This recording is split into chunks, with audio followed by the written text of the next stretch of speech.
जय हिंद साथियों, आप सभी का स्वागत है हमारे YouTube चैनल बेसिक ज्ञान 2.0 में। दोस्तों, आज के इस वीडियो में देखने वाले हैं बैंक से जुड़े कुछ महत्वपूर्ण प्रश्न जो आपके लिए काफ़ी लाभदायक रहेगा।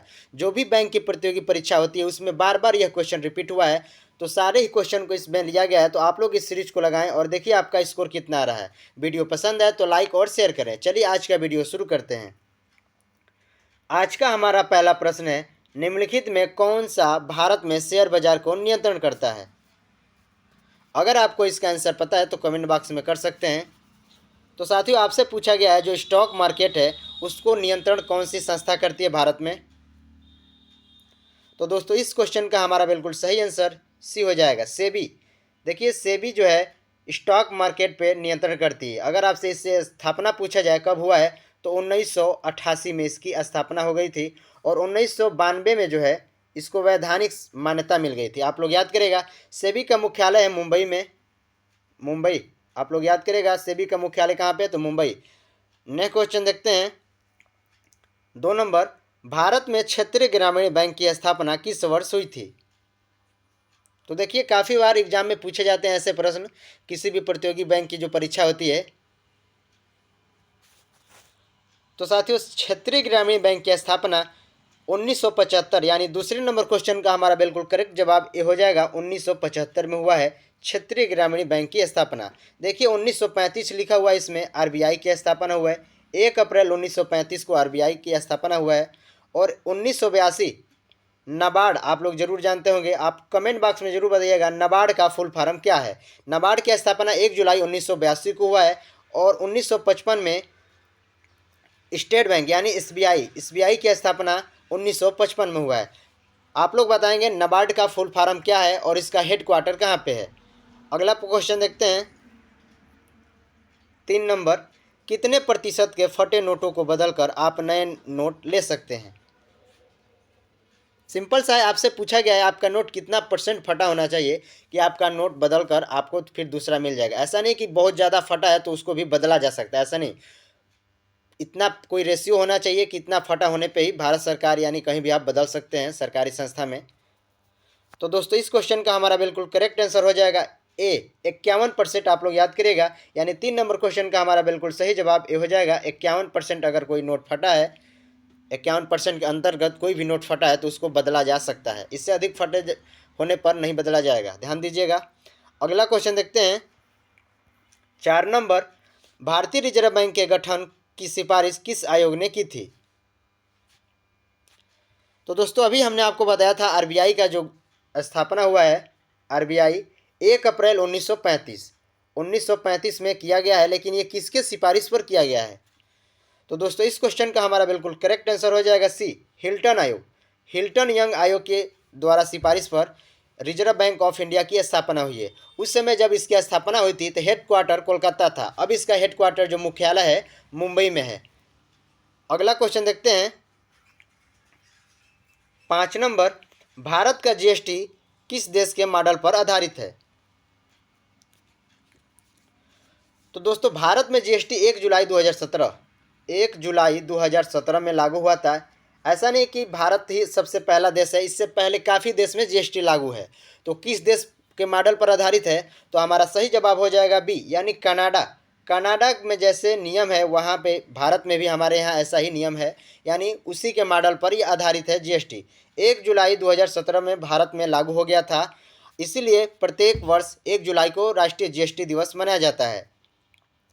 अगला क्वेश्चन देखते हैं, 6 नंबर, भारतीय रिजर्व बैंक के गवर्नर के रूप में कार्य करने वाले एकमात्र प्रधानमंत्री कौन है?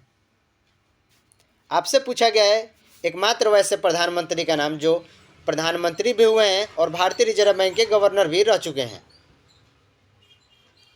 तो दोस्तों, इस क्वेश्चन का हमारा बिल्कुल करेक्ट जवाब हो जाएगा ए, मनमोहन सिंह ऐसे व्यक्ति हैं जो प्रधानमंत्री भी थे और भारतीय रिजर्व बैंक के गवर्नर भी बने थे। आप लोग याद करिएगा, इस क्वेश्चन को, काफ़ी महत्वपूर्ण क्वेश्चन है। अगला क्वेश्चन देखते हैं, 7 नंबर, वह न्यूनतम राशि क्या है जिसे रियल टाइम ग्रास सेटलमेंट, जिसे हम लोग इंग्लिश में आरटीजीएस कहते हैं। बैंक में अगर आप जाते होंगे पैसा भेजने के लिए तो आरटीजीएस किया जाता है और मोबाइल के थ्रू आईएमपीएस किया जाता है। तो इसका माध्यम में स्थानांतरित किया जा सकता है, यानी कितने की राशि जो है आरटीजीएस के द्वारा किया जा सकता है। तो दोस्तों इस क्वेश्चन का हमारा बिल्कुल सही जवाब हो जाएगा 2 लाख, यानी बी हमारा बिल्कुल करेक्ट जवाब हो जाएगा। देखिए रियल टाइम जो ग्रास सेटलमेंट है, इसका फुल फॉर्म आप लोग याद करेगा, आरटीजीएस का full form real time gross settlement.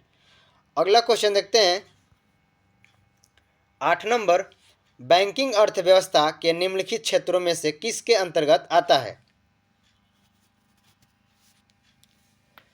तो दोस्तों जो बैंकिंग अर्थव्यवस्था है वो तृतीय सेक्टर, यानी 8वें नंबर क्वेश्चन का हमारा बिल्कुल करेक्ट जवाब सी हो जाएगा, तृतीय सेक्टर के अंतर्गत आता है। देखिए तृतीय सेक्टर जो होते हैं वो पहला और दूसरा को मदद करने में यानी आगे बढ़ने में बिल्कुल सहायता देता है। तो आप लोग याद करेंगे जो बैंकिंग अर्थव्यवस्था है वो तृतीय क्षेत्र के अंतर्गत रखे जाते हैं। इसे सेवा क्षेत्र के भी नाम से जाना जाता है, सेवा क्षेत्र। आप लोग याद करेगा अगर पूछा जाए सेवा क्षेत्र किस सेक्टर को कहते हैं तो तृतीय सेक्टर को कहते हैं। अगला क्वेश्चन देखते हैं 9 नंबर, आरबीआई ने किस बैंक को अब सरकारी से प्राइवेट घोषित कर दिया है। तो दोस्तों इस क्वेश्चन का हमारा बिल्कुल सही जवाब हो जाएगा बी, आईडीबीआई। आईडीबीआई जो बैंक है इसको अब सरकारी बैंक से प्राइवेट बैंक घोषित कर दिया है आरबीआई ने। कुछ मापदंड था जो इसने पूरा नहीं कर पाया है और इसे जुर्माना भी भरना पड़ा, यानी इस क्वेश्चन का हमारा बिल्कुल सही जवाब भी हो जाएगा आईडीबीआई। अगला क्वेश्चन देखते हैं 10 नंबर, किस क्षेत्र को द्वितीय क्षेत्र कहा जाता है। तो देखिए दोस्तों अभी हमने आपको बताया था जो 3 सेक्टर हैं हमारे 3 क्षेत्र हैं, उसमें तीसरे क्षेत्र में बैंकिंग का भी आपने नाम सुना था और दूसरे क्षेत्र के बारे में आपसे पूछा गया है। तो दोस्तों इस क्वेश्चन का हमारा बिल्कुल सही जवाब हो जाएगा बी, उद्योग। जो द्वितीय सेक्टर में जो होते हैं उद्योग से जुड़े हुआ है, और कृषि क्षेत्र जो है प्रथम। आप लोग याद करेगा प्रथम सेक्टर में क्या आता है तो कृषि आता है, पशुपालन आता है, ये प्रथम सेक्टर के उदाहरण है। द्वितीय सेक्टर में उद्योग, सीमेंट, जितने भी प्लांट उलांट हैं वैसा जो भी कंपनियां हैं वो दूसरा क्षेत्र में आते हैं। सेवा क्षेत्र में बैंकिंग, परिवहन, ये सब अभी हमको बताया है, आप लोग याद करिएगा। अगला क्वेश्चन देखते हैं 11 number, union bank of India के साथ किस बैंक का विलय किया गया है। तो देखिए पहले जो बैंकों की संख्या थी 19 थी, लेकिन 2019 में कई बैंकों को मिलाकर एक में विलय कर दिया यानी मर्ज कर दिया गया था। तो यूनियन बैंक ऑफ इंडिया के साथ किस बैंक का विलय किया गया है तो हमारा बिल्कुल सही जवाब हो जाएगा सी, कॉरपोरेशन बैंक और आंध्रा बैंक का भी दोनों का ये मिलन कर दिया गया है यूनियन बैंक में। तो इस समय अगर आपसे पूछा जाए सार्वजनिक बैंक कितने हैं तो 12 आप लोग याद करिएगा, टोटल 12 इस समय बैंक हैं। अगला क्वेश्चन देखते हैं 12 नंबर, भारत में सिक्कों की ढलाई का कार्य कौन करवाता है। तो साथियों भारत में सिक्कों की ढलाई का कार्य वित्त मंत्रालय, यानी 12 नंबर क्वेश्चन का हमारा बिल्कुल करेक्ट जवाब भी हो जाएगा, वित्त मंत्रालय के अंतर्गत सिक्कों की ढलाई की जाती है। तो आप लोग बताएं कमेंट बॉक्स में भारत में किन किन जगहों पर सिक्कों की ढलाई की जाती है, कमेंट बॉक्स में एक जरूर विस्तृत जानकारी दीजिएगा। अगला प्रश्न देखते हैं 13 नंबर, बैंक की नई शाखा खोलने के लिए लाइसेंस किसके द्वारा जारी किया जाता है। बैंक के अगर कोई भी शाखा आपको अपने क्षेत्र में खोलना है तो किसके द्वारा लाइसेंस आप प्राप्त करेंगे, आपको बताना है। तो दोस्तों इस क्वेश्चन का हमारा बिल्कुल सही आंसर डी हो जाएगा, आरबीआई। आरबीआई ही यह लाइसेंस देगा यानी जारी करेगा, आप लोग याद करिएगा। अच्छा प्रश्न है। अगला क्वेश्चन देखते हैं 14 नंबर। देखिए इस प्रश्न के बारे में अभी हमने जिक्र किया है, इसमें टाइम नहीं वेस्ट करेंगे हम लोग। वर्तमान में कुल कितने सरकारी बैंक है, तो ऑप्शन ए में दिख रहा है 12 बिल्कुल करेक्ट जवाब हो जाएगा। अगला क्वेश्चन देखते हैं 15 नंबर, सर्वप्रथम 14 बैंकों का राष्ट्रीयकरण किस प्रधानमंत्री के कार्यकाल में किया गया। काफ़ी महत्वपूर्ण प्रश्न, इसको स्टार लगा लीजिए। तो साथियों इस क्वेश्चन का हमारा बिल्कुल सही आंसर भी हो जाएगा इंदिरा गांधी। इंदिरा गांधी ने 1969 में 14 बैंकों का राष्ट्रीयकरण किया था। सबसे पहले अधिक बैंक 14 बैंक का राष्ट्रीयकरण किया गया है, आप लोग याद करेगा। फिर उसके बाद 6 बैंक का राष्ट्रीयकरण किया गया 1980 में। ये भी क्वेश्चन आप लोग याद करेंगे। 1980 में 14 बैंकों का 6 बैंकों का राष्ट्रीयकरण किया गया है 1980 में, और 1969 अभी हमने आपको बताया था 14 बैंक। और किसके शासनकाल में? तो इंदिरा गांधी की सरकार थी। अगला क्वेश्चन देखते हैं 16 नंबर, भारत में जीएसटी लागू करने का सुझाव किस समिति द्वारा किया गया था?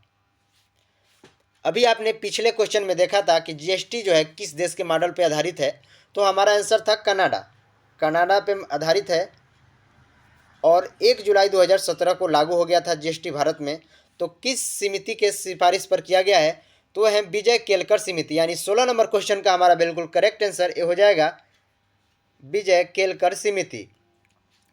अगला क्वेश्चन देखते हैं 17 नंबर, कौन सा बैंक पहले इंपीरियल बैंक के नाम से जाना जाता था? तो देखिए इस सीरीज में काफ़ी सारे ही बैंक से जितने भी प्रश्न बनने वाले हैं सबको लिया गया है, तो आप लोग ज़रूर इसको हल करें और ऐसे प्रश्नों से आपका 2-3 नंबर जरूर लड़ेगा आपके एग्जाम में। तो साथियों पहले इंपीरियल बैंक के नाम से स्टेट बैंक को जाना जाता था। यानी 17 नंबर क्वेश्चन का हमारा बिल्कुल सही जवाब ये हो जाएगा एसबीआई। स्टेट बैंक एसबीआई को कहते हैं।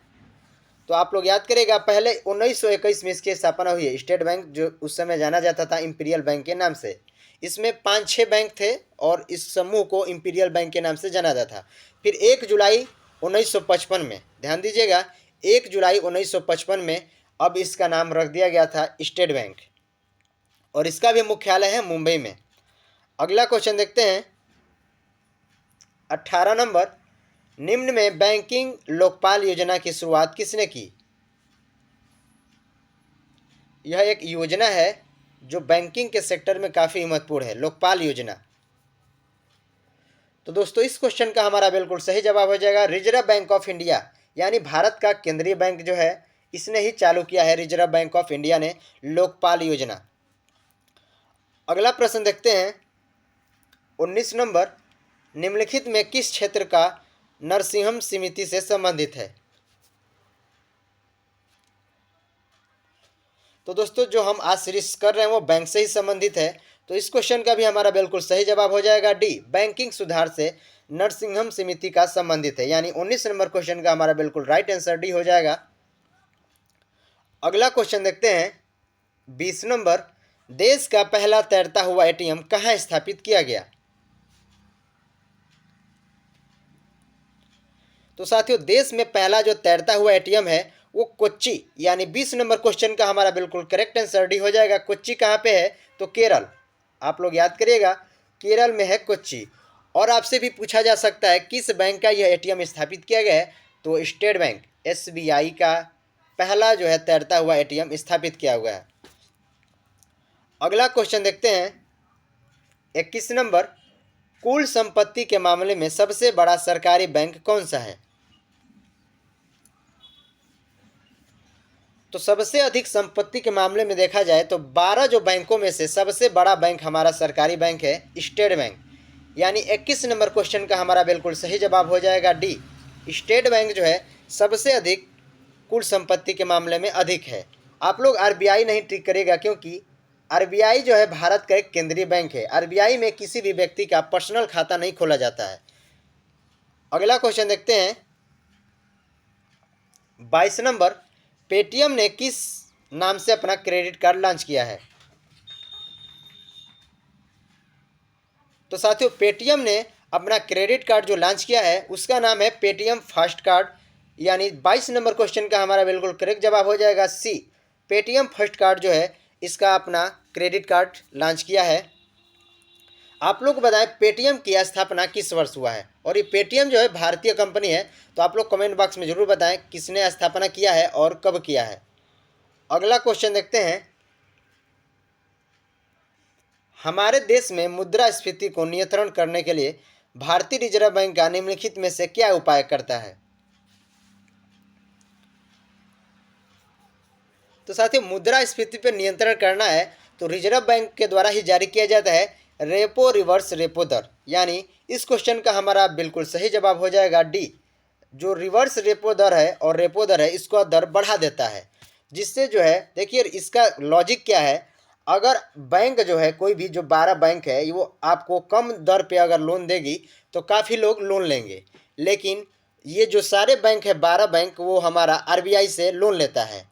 ऐसा नहीं कि वो अपने पास रखा रहता है। आरबीआई से यह लोन लेगा सारे बैंक यानी 12 बैंक, और फिर यह 12 बैंक आम व्यक्ति को लोन देता है। तो अगर लोन का दर सस्ता है तो काफ़ी लोग लोन लेंगे। तो अब क्या करेगा, आरबीआई देखेगा कि काफ़ी कर्ज हो गया है तो ये अपना लोन जो है दर बढ़ा देगा। तो अब जो बैंक है वो अपना लोन इससे लेगी तो काफ़ी महंगा पड़ेगा, फिर आदमी को भी देने में महंगा पड़ेगा। तो यह एक नियंत्रण करने का एक नियम है, रिवर्स रेपो दर। तो आप लोग इसको ध्यान दीजिएगा, इसका बिल्कुल सही आंसर डी हो जाएगा।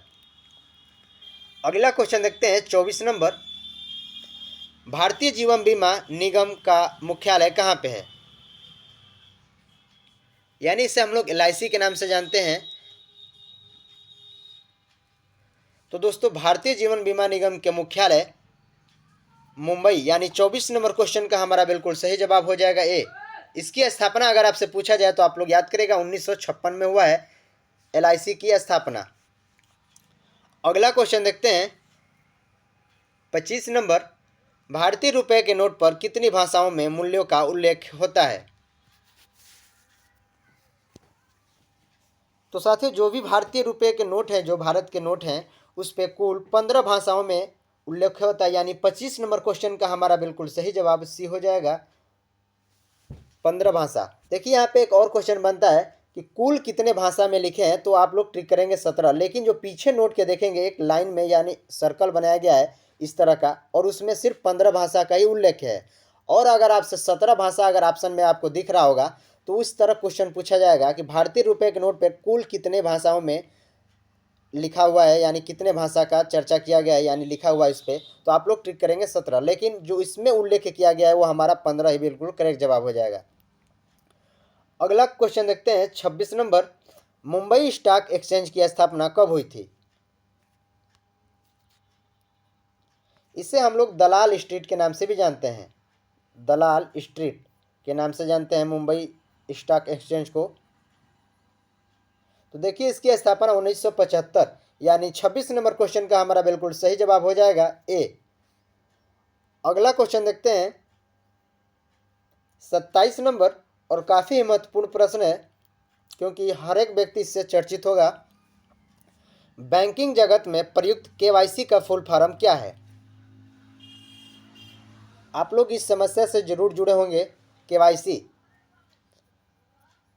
तो दोस्तों इस क्वेश्चन का हमारा बिल्कुल सही जवाब हो जाएगा नो योर कस्टमर, यानी 27 नंबर क्वेश्चन का हमारा बिल्कुल राइट आंसर ए हो जाएगा, यानी अपने कस्टमर को जाने, नो योर कस्टमर। अगला क्वेश्चन देखते हैं 28 नंबर। भारत निम्नलिखित में से किस राष्ट्र समूह का सदस्य है?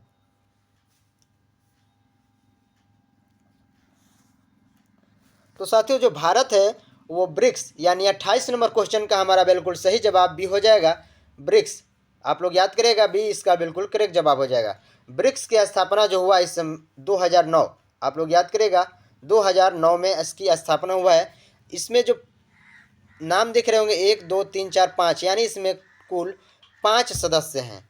देखिए बी से ब्राज़ील, आर से रूस, आई से इंडिया, सी से चीन और एस से साउथ अफ्रीका।